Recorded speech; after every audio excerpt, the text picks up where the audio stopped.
मेरा नाम रमेश है। मेरी उम्र 23 साल है और मुझसे बड़ी 3 बहनें हैं। मैं 3 बहनों का इकलौता भाई हूँ। मैं अपने माँ बाप का बहुत लाडला हूँ। मेरे माँ बाप ने बचपन से ही मेरी हर ख्वाहिश पूरी की है। मेरे पिता 2 साल पहले हार्ट अटैक की वजह से मर गए थे। इसी वजह से घर की सारी जिम्मेदारी और बहनों की शादी की जिम्मेदारी मेरे सर पर आ गई थी। मैंने अपनी बहनों की शादी करने में देर नहीं लगाई। पहले मेरी बड़ी बहन का रिश्ता आया, फिर उसके बाद छोटी बहन का, और 1 साल के अंदर मैंने अपनी दोनों बहनों को विदा कर दिया। अभी मेरी एक बहन रह गई थी, उसके लिए भी एक अच्छा रिश्ता तलाश कर रहा था। मैंने पढ़ाई छोड़कर काम करना शुरू कर दिया। मेरी माँ भी मुझसे बहुत प्यार करती थी, मेरा बहुत ख्याल भी रखती थी। मैं जब माँ को कहता कि मैं शहर से बाहर चला जाता हूँ काम करने के लिए, तो उन्होंने मुझे भेजने से साफ इनकार कर दिया। मुझे नहीं मालूम था कि माँ मुझे घर से बाहर क्यों नहीं जाने देती थी। ये तो बचपन से ही था कि रात को माँ मुझे कहीं जाने नहीं देती थी, लेकिन जब मैं बड़ा हुआ तब भी माँ मुझे बहुत कम बाहर जाने देती थी। एक दिन मैंने यूं ही माँ से पूछा कि माँ, आपको क्या हो जाता है जब मैं बाहर जाता हूँ रात के वक्त? माँ मुझसे कहती कि बस एक ही वजह है जिसकी वजह से मैं तुम्हें घर से बाहर नहीं जाने देती। मैं तो माँ की बात सुनकर खामोश हो जाता था। अभी मेरी एक बहन और कुंवारी थी, मगर मेरी माँ अभी तक मेरी शादी नहीं करना चाहती थी। मैं कभी कभी सोचता हूँ कि माँओं को तो अपने बेटों की शादी का बड़ा शौक होता है, मगर मेरी माँ को तो अभी तक मेरी शादी की कोई फिक्र ही नहीं थी। मैं तो बस माँ की इन पाबंदियों में फंसकर रह गया था। मैंने गहरी सांस ली। रात के वक्त मैं कमरे में बैठा हुआ था। अचानक ही मुझे मेरी तबीयत खराब लगने लगी। मुझे घबराहट होने लगी और बेचैनी भी होने लगी। ऐसा लग रहा था जैसे मेरा दम घुट रहा है। मैं कमरे से बाहर आ गया। माँ अभी तक जाग रही थी। पहले तो कभी माँ इतनी रात तक नहीं जागती थी, मगर आज ना जाने क्यों वो जाग रही थी। मैं आगे बढ़ के माँ के पास गया तो माँ मुझे देखते ही मेरी तरफ आकर परेशानी से पूछने लगी, रमेश तुम ठीक तो हो? मैं हैरत से माँ को देखने लग गया। अभी मैंने माँ को कुछ भी नहीं बताया था कि मुझे कुछ हुआ है, तो फिर माँ को कैसे पता चल गया कि मैं ठीक नहीं हूँ? वो तो मेरे लिए परेशान हो गई। मैंने कहा माँ कुछ नहीं हुआ है, लेकिन माँ मुझसे कहने लगी, अगर कोई बात है तो बताओ। तुम इतनी रात को अपने कमरे से बाहर इस वक्त क्या कर रहे हो? तुम ठीक तो हो? मैंने माँ की तरफ देखकर इनकार में सिर हिला दिया। मेरी तरफ देखकर माँ कुछ सुकून से हुई, लेकिन कोई बात तो ज़रूर थी। किसी वजह से माँ इतना परेशान हो गई थी। मैंने जब उनको कहा कि कुछ नहीं हुआ, तब जाकर माँ को कुछ सुकून मिला और वो कमरे में चली गई। लेकिन मुझे खुद अपनी हालत का नहीं पता था कि मुझे क्या हो रहा था। कुछ भी समझ नहीं आ रहा था। काफ़ी देर तक मैं बाहर ही टहलता रहा। फिर मैं अपने कमरे में आ गया और लेट कर सो गया। रात को न जाने किस वक्त मेरी आँख खुली। मैंने देखा कि माँ मेरे पास ही थी। मैंने हैरत से माँ की तरफ देखा जो मेरे पास बैठी हुई थी। माँ को कुछ दिनों से न जाने क्यों मेरी इतनी फिक्र लगी हुई थी। मैंने हैरत से माँ की तरफ देखा और कहा, माँ आप इतनी रात को यहाँ पर कैसे और क्यों मेरे पास बैठी हुई हो? आप अभी तक सोई नहीं? अब आप अपने कमरे में जाकर सो जाओ। मैं ठीक हूँ। माँ ने मेरी तरफ देखा और कहने लगी, मुझे तुम्हारी फिक्र हो रही थी। मैंने कहा, क्यों? मुझे क्या हुआ है? मैं तो बिल्कुल ठीक हूँ। आप आराम से जाकर सो जाइए। उन्होंने मुझसे कहा कि ठीक है, मैं चली जाती हूँ, तुम अपना ख्याल रखना। तो माँ उठकर कमरे से चली गई। मुझे ऐसा लग रहा था जैसे मुझे बुखार हो रहा है और मेरे सर में बहुत तेज़ दर्द हो रहा था। अगले दिन तक मुझे बहुत तेज़ बुखार हो गया। माँ ने मुझे कहा कि वो किसी तांत्रिक बाबा से मेरे लिए कुछ ले आएंगी। मैंने माँ से कहा, क्यों? मुझे ऐसा क्या हो गया? पहले भी तो बुखार हो जाता था। तांत्रिक बाबा के पास जाना ज़रूरी है क्या? तभी माँ ने मुझे डांट कर खामोश कर दिया और ज़बरदस्ती मुझे उस तांत्रिक के पास ले गई। वो बाबा मुझे अजीब सी नज़रों से घूर रहा था। उसने मुझे एक गिलास पानी का दिया। जैसे ही मैंने वो पिया, उसके बाद मुझे कोई होश नहीं रहा।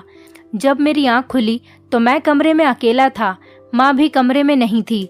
मैंने माँ को आवाज़ दी तो माँ कमरे के अंदर आई। मैंने माँ से कहा, ये कौन सा बाबा था?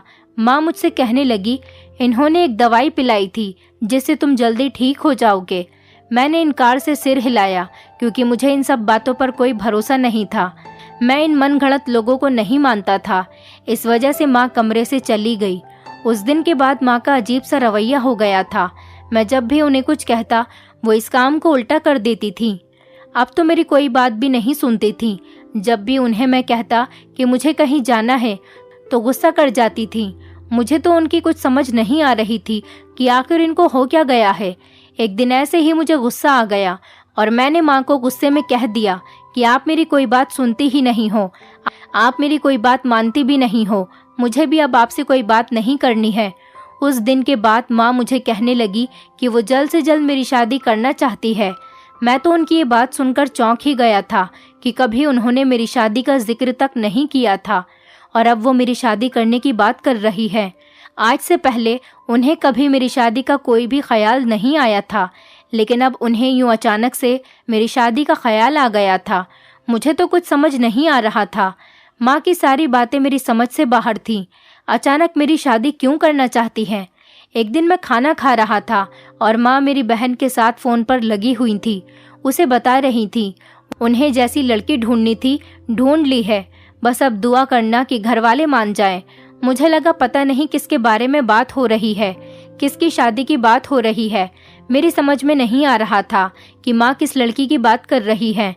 जब माँ फ़ोन काटकर मेरे पास आकर बैठी तब मैंने उनसे पूछा कि आखिर किसके रिश्ते की बात हो रही थी। माँ ने मुझे बताया कि मेरे मामा के एक दोस्त की बेटी है जो बहुत ही सुंदर है, उसी से रिश्ते की बात हो रही थी, वो भी मेरे लिए। मैं चौंक गया। उसके रिश्ते की बात तो पहले भी चली थी, लेकिन माँ को तो और लड़कियां देखने की फुर्सत ही नहीं थी। वो तो बस एक ही लड़की के पीछे पड़ गई थी। हजारों लड़कियां थीं, मगर माँ को तो वो ही एक लड़की चाहिए थी और माँ उसी के साथ मेरी शादी करना चाहती थी। एक दिन मेरी बहन से बात हुई थी। मैंने उससे कहा कि मुझे भी तो वो लड़की दिखाओ जो माँ ने पसंद की है और उसी के साथ मेरी शादी करना चाहती है। आखिर मैं भी तो देखूं कि वो लड़की है कौन, जिसके सिवा माँ को कोई दूसरी लड़की पसंद नहीं आती। मेरी बहन कहने लगी, भैया माँ ने हमें सख्ती से मना किया है कि आपको वो लड़की नहीं दिखानी है, कुछ भी हो जाए। मैंने हैरत से कहा, क्यों भाई, शादी से पहले तो मैं एक बार लड़की को देखूंगा ही। ये माँ की कैसी जिद है, क्या अब मैं लड़की को भी नहीं देख सकता? अपनी बहन की बात सुनकर मुझे हैरानगी हो रही थी। वो मुझे सख्ती से मना कर रही थी कि कुछ भी हो जाए लड़की नहीं दिखानी है भैया को। आखिर ये क्या बात हुई थी? मेरी जिसके साथ शादी होनी है उसे देख भी नहीं सकता। ये बात बहुत अजीब थी। मुझे इस बात का मतलब बिल्कुल भी समझ नहीं आ रहा था। मैं कोई पागल था जो बिना देखे ही लड़की से शादी कर लेता। रात का वक्त था, मैं कमरे में बैठा हुआ था। मुझे कुछ भी समझ नहीं आ रहा था कि मैं क्या करूं। आखिर में मैं उठा और माँ के कमरे में चला गया। वो मुझे देखकर कहने लगी, क्या हुआ है, तुम परेशान लग रहे हो? मैं माँ के पास जाकर बैठ गया और मैंने माँ को कहा, मुझे बताइए आप मेरी शादी किसके साथ कर रही हैं? मुझे उस लड़की को देखना है। माँ मुझे देखकर कहने लगी, क्या हो गया है अचानक से तुम्हें? मैंने बस एक बार कह दिया ना कि जिस लड़की के साथ मैं तुम्हारी शादी करना चाहती हूँ तुम उसे नहीं देख सकते। मैंने हैरत से कहा, क्यों नहीं देख सकता? कोई तो वजह होगी। लेकिन माँ ने मुझे कहा कि वो मुझे किसी भी कीमत पर नहीं दिखाएंगी। मुझे कुछ भी समझ नहीं आ रहा था कि माँ को क्या कहूँ। मैं अपने कमरे में आ गया और सोचा, चलो जब शादी होगी मैं तभी उस लड़की को देख लूँगा कि आखिर मेरी माँ ने मेरे लिए कौन सी हूर परी पसंद की है जो उन्होंने मुझे दिखाई तक नहीं, और इसी से मेरी शादी भी करवाने वाली है। माँ मेरी शादी की तैयारी कर रही थी। माँ को ना जाने अब अचानक से मेरी शादी की क्या जल्दी थी। धीरे धीरे मेरी शादी का वक्त आ गया और आज मेरी मेहंदी की रस्म थी। लेकिन माँ मुझे अपनी शादी से कुछ खुश नज़र नहीं आ रही थी। वो मुझे परेशान परेशान सी लग रही थी। मैंने माँ से पूछा, माँ आपको क्या हुआ है? लेकिन उन्होंने मुझसे मना कर दिया कि उन्हें तो कुछ भी नहीं हुआ है। जब फंक्शन ख़त्म हुआ तो मैं कमरे में आ गया। मुझे ऐसा लग रहा था जैसे मेरा दम घुट रहा है। मुझे ना जाने क्या हो रहा था। मैंने पानी पिया मगर फिर भी ना जाने क्या हो रहा था। मैं माँ के कमरे में गया। मुझसे चला तक नहीं जा रहा था। मैं बहुत मुश्किल से माँ के कमरे तक गया। माँ मुझे देखकर हैरान हो गई थी और कहने लगी, क्या हुआ है, क्यों परेशान हो तुम? मैंने माँ को कहा, माँ मुझे ना जाने क्या हो रहा है। मुझे कुछ समझ नहीं आ रहा कि मैं क्या करूं। मेरी तबीयत कुछ ठीक नहीं लग रही। माँ मुझसे परेशानी से पूछने लगी, क्या हुआ है, कुछ तो बताओ। मैं वहीं पर माँ के पास बैठ गया और गहरी सांस लेने लग गया। माँ मुझे कहने लगी, परेशान मत हो बेटा, कुछ नहीं होगा। माँ ने अलमारी से मुझे कुछ बोतल निकाल कर दी और कहने लगी, ये पानी पी लो। मैंने माँ को हैरत से देखा और कहा, ये पानी आपको किसने दिया है? माँ ने कहा, ये तांत्रिक बाबा ने दिया है। माँ की बात सुनकर मैंने गुस्से में कहा कि मुझे नहीं पीना। जब आप जानती हैं मुझे इन सब बातों पर यकीन नहीं, तो मैं क्यों पीऊं? तो फिर माँ मुझसे कहने लगी, एक बार पी लो, कुछ नहीं होता। माँ की बात सुनकर मैंने पी लिया और माँ ने मुझे मेरे कमरे में भेज दिया। मैं कमरे में आ गया और वहाँ पर आकर लेट गया। अब मुझे कुछ सुकून मिल रहा था और मैं सो गया। फिर मेरी पूरी रात आंख नहीं खुली, सुबह के वक्त ही खुली। आज मेरी बारात थी और मेरा मूड भी काफ़ी फ्रेश सा लग रहा था। पहले तो मुझे थोड़ी कमज़ोरी सी लग रही थी, लेकिन बाद में सब ठीक हो गया। जब मैं कमरे से बाहर निकला तो माँ आंगन में ही बैठी थी। माँ मुझे कुछ परेशान लग रही थी। सुबह सुबह ना जाने माँ किधर जा रही थी, मुझे तो कुछ समझ नहीं आ रहा था। काफ़ी वक्त बाद माँ घर को वापस आई थी। जब मैंने उनसे पूछा कि आप कहाँ गई थी, तो उन्होंने मुझे कुछ नहीं बताया। मैंने गुस्से से कहा, आप मुझे कुछ भी नहीं बताती हैं। आखिरकार मेरी शादी हो गई और हम दुल्हन को विदा करके घर लेकर आ गए, लेकिन ना जाने क्यों मैंने अभी तक उस लड़की को नहीं देखा था और मेरा कमरे में जाने को भी दिल नहीं कर रहा था। आखिर जाना तो था ही। थोड़ी देर के बाद मैं कमरे में गया। सामने ही वो बेड पर घूंघट ओढ़ कर बैठी हुई थी। मैं उसके पास जाकर बैठ गया। काफ़ी देर बैठा रहा। आखिर मैंने हिम्मत करके उसका घूंघट उठा ही लिया, लेकिन मैं तो उसको देखता ही रह गया। वो बहुत ही खूबसूरत थी। मैं उसके चेहरे से नज़रें नहीं हटा पा रहा था। वो भी मेरी तरफ ही देख रही थी, जैसे वो मुझे देखकर कुछ कहेगी। फिर उसने मुझसे कहा कि मैंने आपको पहले भी कहीं देखा है। मैंने मुस्कुराते हुए कहा, कहाँ देखा है? मैं तो आपको पहली बार देख रहा हूँ। मैंने तो आपको पहले कभी नहीं देखा। वो मेरी ये बात सुनकर मुस्कुराई। वो मुझे बहुत अच्छी लग रही थी। उसकी बातें करने का अंदाज भी बहुत अच्छा था और उसकी आवाज़ भी बहुत खूबसूरत थी। अगले दिन माँ ने मुझसे पूछा कि लड़की अच्छी लगी तुम्हें? माँ की बात सुनकर मैंने शर्माते हुए सिर हिला दिया। कुछ दिन बाद मैंने अपनी पत्नी में एक अजीब सी बात महसूस की कि रात के वक्त वो कमरे में बेचैन हो जाती थी, जैसे उसका दिल बाहर जाने को करता था। मुझे समझ नहीं आती थी कि उसे क्या हो जाता है। कभी कभी वो मुझसे कहती कि मेरा दिल घबरा रहा है, मैं बाहर जा रही हूँ। वो छत पर चली जाती थी। उसके जाने के बाद मैं अंदर ही बैठा रहता था। आज भी वो कमरे से बाहर थी। मैं मोबाइल यूज़ कर रहा था कि अचानक से मुझे उसकी चीख सुनाई दी और मैं घबरा गया। मैं एकदम से उठा और कमरे से बाहर गया। वो मुझे कहीं नज़र भी नहीं आ रही थी। मैं सोच में पड़ गया कि ना जाने उसकी आवाज़ कहाँ से आ रही है। उसकी आवाज़ कहाँ से आई? मैं ऊपर छत की तरफ गया। तब मुझे हैरत हुई। वो छत पर बेहोश पड़ी हुई थी। मैंने उसको उठाने की कोशिश की, उससे कहा कि होश में आओ, लेकिन वो नहीं उठी। मैं उसे गोद में उठाकर अपने कमरे में ले आया और जल्दी से माँ को बुलाया। उसे देखकर माँ बहुत परेशान हो गई थी। न जाने उसको क्या हो गया था। माँ कहने लगी, ज़्यादा परेशान होने की ज़रूरत नहीं, बस तुम उसे ऐसे ही छोड़ दो, सुबह तक खुद होश में आ जाएगी। मैंने हैरत से माँ की तरफ देखकर कहा, क्या हो गया है आपको? मैं इसे ऐसे ही छोड़ दूँ? मैंने गुस्से में कहा, मैं इसे अस्पताल लेकर जा रहा हूँ, लेकिन माँ ने मुझे लेकर जाने से मना कर दिया। मुझे समझ नहीं आ रहा था कि माँ क्यों मना कर रही है। माँ के इतना मना करने पर मैंने उनकी बात मान ली और कमरे में बैठा रहा। माँ चली गई थी। मैं अपनी पत्नी के पास बैठ गया। उसके चेहरे की तरफ देख रहा था। मेरे दिल में कुछ कुछ हो रहा था। ना जाने क्यों उसकी हालत अजीब सी हो गई थी। उसके चेहरे का रंग भी उड़ा हुआ था। काफ़ी टाइम मैं बैठा रहा। मुझे नींद आने लग गई थी, लेकिन मैं सोना नहीं चाहता था, बस उसे ही देख रहा था। काफ़ी टाइम बाद उसने धीरे से आंखें खोली। मैं उसके पास बैठा हुआ था। वो मेरी तरफ देखने लग गई, जैसे मुझे पहचानने की कोशिश कर रही हो। मैंने उसका हाथ पकड़कर उससे पूछा कि तुम्हें क्या हुआ है? तुम्हारी तबीयत तो ठीक है ना? वो मेरे चेहरे की तरफ देखने लगी। वो कुछ बोल नहीं रही थी, लेकिन मैं उसी को देख रहा था। अचानक उसकी आंखों में आंसू आ गए। मैंने उससे पूछा, क्या हुआ है? ऐसे क्यों रो रही हो? वो मुझसे कहने लगी, मुझे क्या हुआ था? मैंने हैरत से उसकी तरफ देखा और कहा, उसका तो तुमको ही पता होगा कि तुम्हें क्या हुआ था। अगर तुम्हारी तबीयत ठीक नहीं थी तो तुम मुझे बता देती, मैं तुम्हें डॉक्टर के यहाँ पर ले जाता। लेकिन तुम तो छत पर चली गई। मुझे तुम्हारे चीखने की आवाज़ आई, तब मैं दौड़ता हुआ तुम्हें देखने चला गया। वो कहने लगी, मैं नहीं जानती कि मुझे क्या हुआ था। मैं उसके चेहरे की तरफ देखने लगा जहाँ बहुत परेशानी छाई हुई थी। मुझे तो खुद कुछ समझ नहीं आ रहा था कि ये सब उसके साथ क्या हो रहा है। वो मुझसे कहने लगी वो अपनी माँ के घर जाना चाहती है, तो मैंने उससे कहा कि चली जाओ। मैंने कब मना किया, लेकिन पहले अपनी तबीयत तो ठीक कर लो।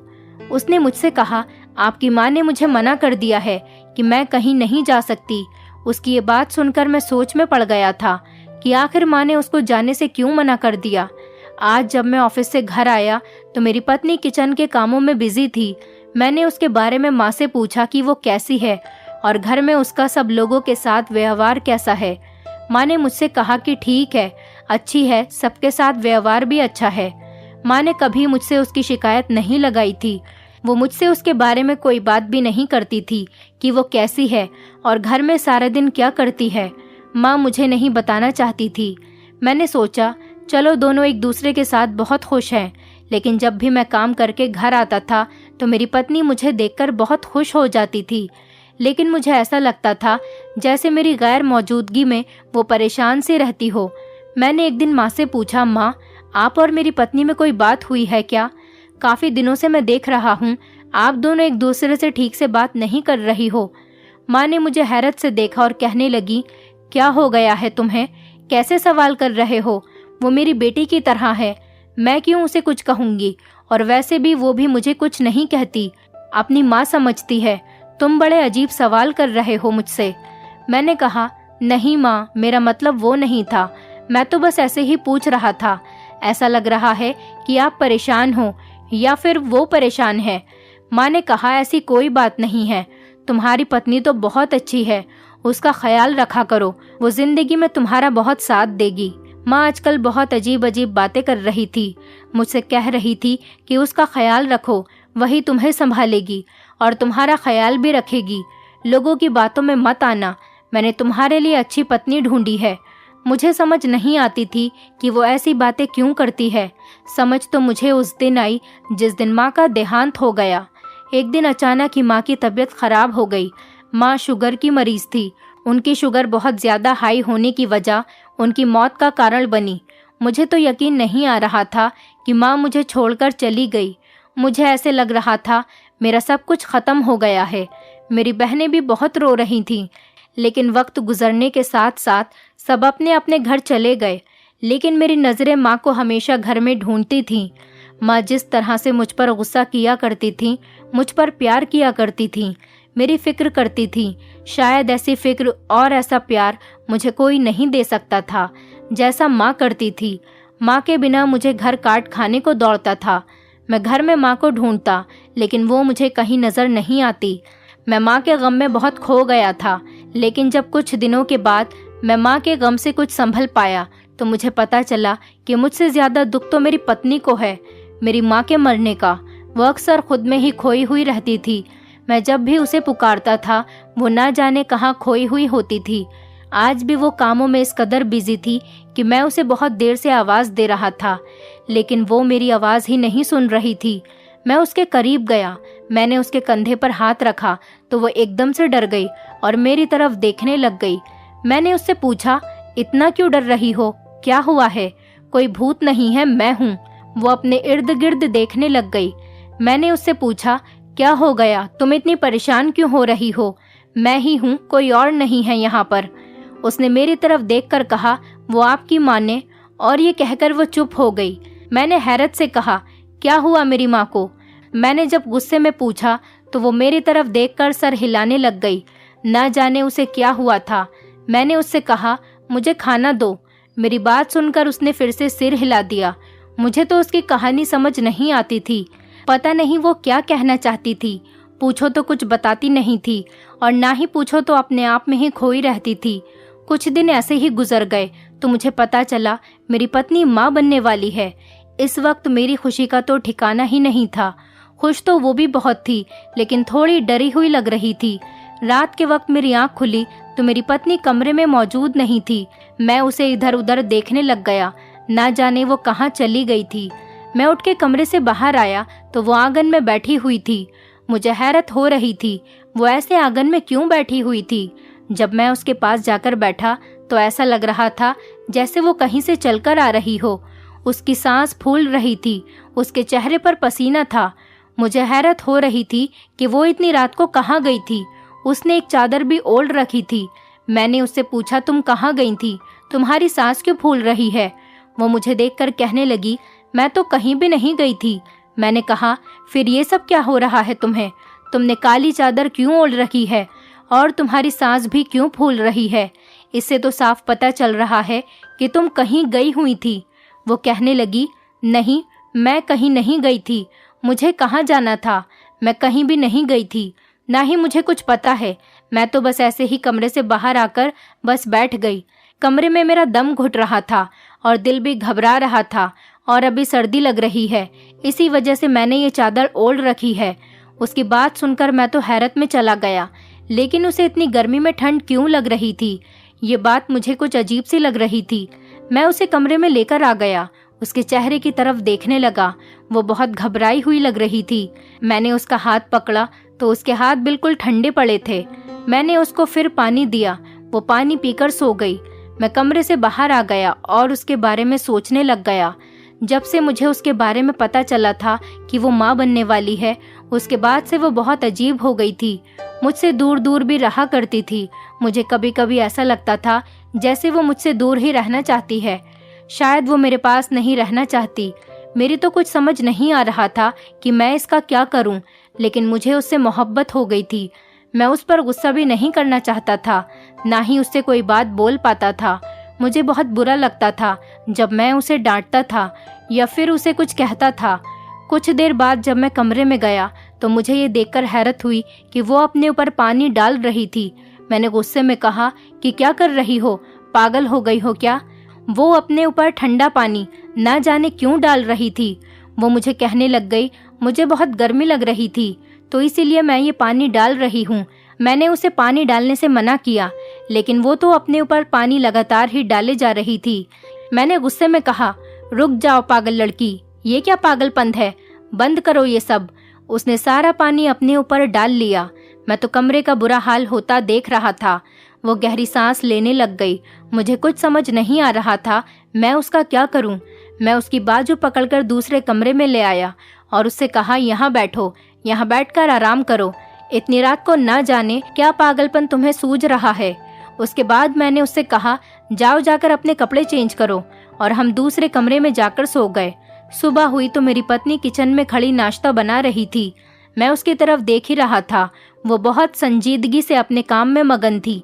मैंने एकदम से उसे बुलाया तो वो डर गई और अचानक ही कुर्सी पर बैठ गई। मुझे हैरत हुई, मैंने इतनी ऊंची आवाज में भी उसे नहीं बुलाया था कि वो इतना डर गई। मैंने कहा, तुम ठीक हो। वो नहीं में सिर हिलाने लगी और कहने लगी, मुझे नहीं लगता मैं कभी ठीक भी हो सकती हूँ या नहीं। मैं बहुत गलत हूँ। मुझे उसकी बात समझ नहीं आ रही थी कि आखिर वो क्या कहना चाहती है। खैर, मैं ऑफिस चला गया और काम में इतना बिजी हो गया था कि मुझे किसी चीज़ की खबर नहीं रही। जल्दी से सारा काम करने के बाद मैं घर की तरफ रवाना हो गया।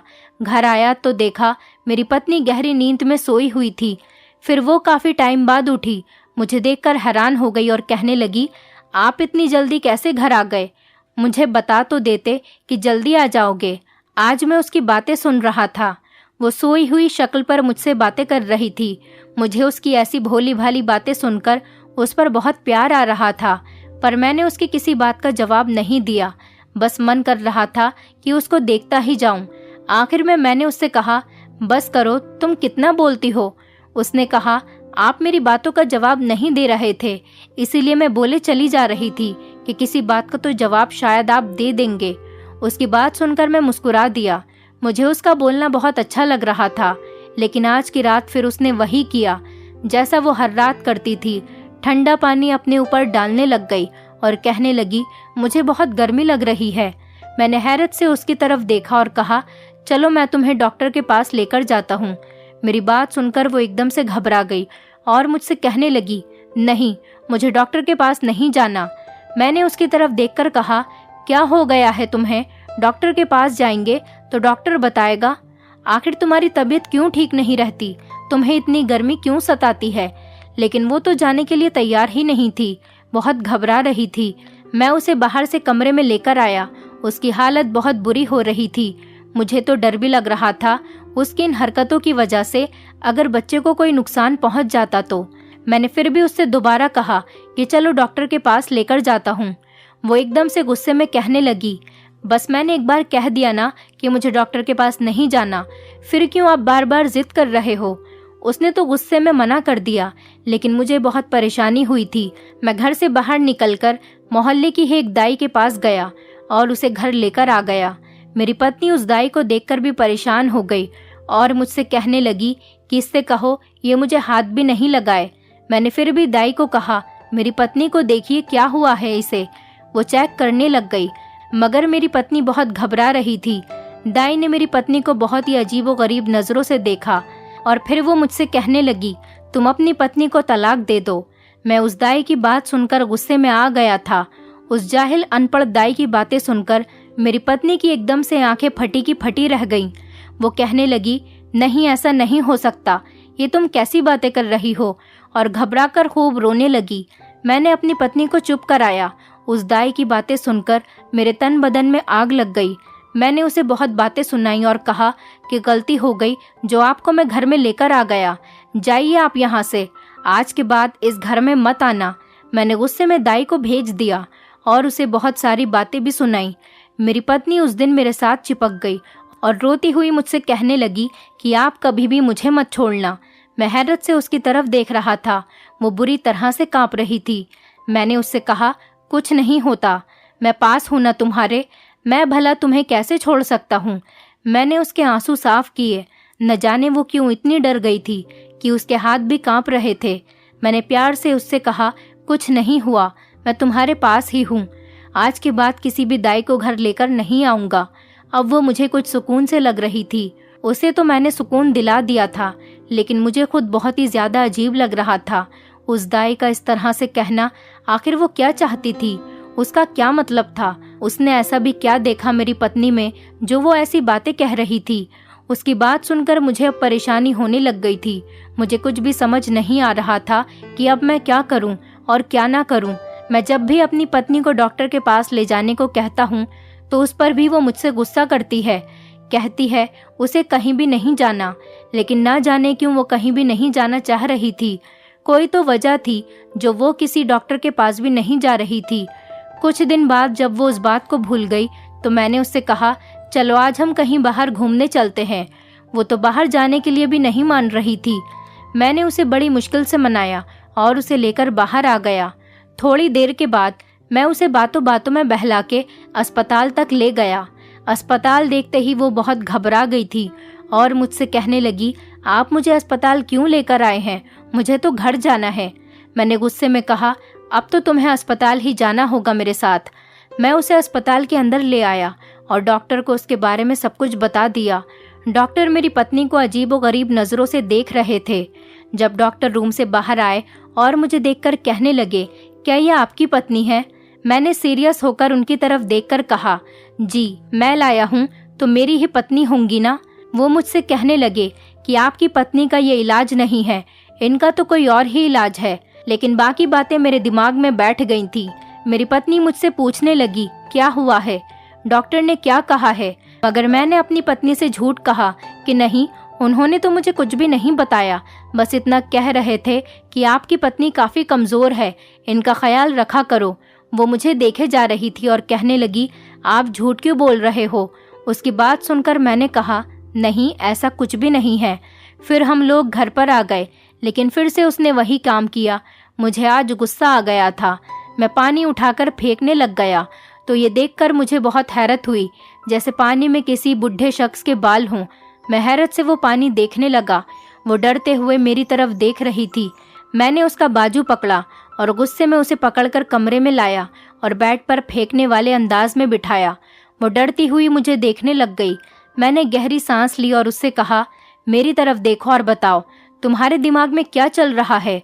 मैंने गुस्से में कहा। उसने एकदम से मेरा बाजू पकड़ लिया और रोने लग गई। मैंने गुस्से में कहा कि मुझे बताओ। वो कहने लगी, आपकी माँ ने मना किया था। मैंने हैरत से कहा, क्या मतलब? क्या मना किया था माँ ने तुम्हें? माँ तो अब इस दुनिया से चली गई है। वो मुझसे कहने लगी, मैं आपको सब कुछ बताती हूँ। जैसे आप हैं मैं भी वैसी ही हूँ। मैंने हैरत से कहा, क्या मतलब? मैं कुछ नहीं समझा। मैं कैसा हूँ? वो मुझे कहने लगी, आप एक तांत्रिक का इलाज करने के बाद पैदा हुए थे। मैं भी उन्हीं के इलाज से पैदा हुई थी। आपकी माँ उस तांत्रिक के पास जाकर अपना इलाज करवाया करती थी। आप भी अक्सर रातों को ऐसे ही डरा करते थे जैसे मैं डरती हूँ। उस तांत्रिक बाबा ने कहा था कि आपकी माँ को आप जैसी लड़की से ही आपकी शादी करनी होगी, और यही वजह थी जो आपकी माँ ने आपकी शादी मुझसे करवाई। शादी से पहले जैसे आपकी तबीयत खराब रहती थी वैसे ही तबीयत मेरी भी खराब रहती है। हम दोनों की हालत एक जैसी ही है। जब हमारी शादी हुई तब भी आपकी माँ ने मुझसे कहा था कि जिंदगी में कुछ भी हो जाए, कोई भी अच्छी खबर हो या बुरी हो, उस तांत्रिक के पास जरूर जाना। उस बाबा ने मुझसे कहा था। उन्होंने मुझसे कहा, अगर तुम किसी दाई के पास जाओगी या डॉक्टर के पास जाओगी तो वो तुम्हें गलत ही समझेंगे। इसी वजह से 9 महीने से पहले किसी के भी पास मत जाना। मैंने अपनी पत्नी की बातें सुनी और गहरी सांस भरी। अब मुझे माँ की बातों की भी और उनके रवैये की भी समझ आ रही थी कि वो मुझे क्यों उस बोतल का पानी पिलाया करती थी। उसने मुझे बताया कि ये पानी भी उन्होंने ही उसको डालने के लिए कहा था। वो बताते हुए बहुत रोने लग गई थी। मैंने उसे अपने सीने से लगा लिया और कहा कि रोना बंद करो। सॉरी, मैं तुम्हें गलत समझ बैठा था। वो बहुत बुरी तरह से रोई जा रही थी। मैंने उसके आंसू साफ किए और फिर से सॉरी कहा तो वो मुझसे कहने लगी, आप भी अपनी जगह पर बिल्कुल ठीक थे। आपकी जगह और कोई भी होता तो मुझे पागल ही समझता। मुझे लगा था कि आपकी माँ ने आपको ये सब कुछ बता दिया होगा, इसी वजह से मैं आपको कुछ बताना नहीं चाह रही थी। मैंने उससे कहा, चलो अब सब कुछ बता दिया है ना, अब कभी तुम पर शक नहीं करूँगा। उसके बाद मैं उसका बहुत ख्याल रखता था। फिर हमारे घर एक बहुत प्यारी सी बेटी ने जन्म लिया और हम अपनी ज़िंदगी में बहुत खुश हैं। दोस्तों, उम्मीद करती हूँ आपको हमारी कहानी पसंद आई होगी। कहानी पसंद आई है तो वीडियो को लाइक करें, चैनल पर नए हैं तो चैनल को सब्सक्राइब करें और हाँ, नोटिफिकेशन बेल को ज़रूर दबाएं ताकि अगली अपडेट सबसे पहले आपको मिले।